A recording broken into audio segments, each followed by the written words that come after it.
সুখী মানুষের তিনটা অবস্থা নবী বলছেন। একজন মানুষের মাঝে তিন গুণ পাওয়া গেলেই সে সুখী। বলেন কয় গুণ? তিনটা গুণ যদি আগামীকাল সকালে আপনার মাঝে পাওয়া যায় তাহলে বুঝবেন আগামীকাল আপনি সুখী। কয় গুণ? হ্যাঁ, কালকে পাওয়া গেলে কালকেই সুখী। দলিল তিরমিজি শরীফের 346 নম্বর হাদিসের বর্ণনা, 2346।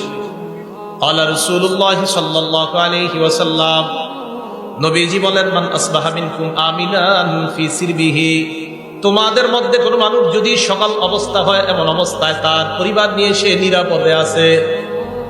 এক নাম্বার, তোমাদের মধ্যে যদি কারো সকাল এমন অবস্থায় হয় সে পরিবারের মধ্যে নিরাপদ, পরিবার সহ পুরা নিরাপদে আছে।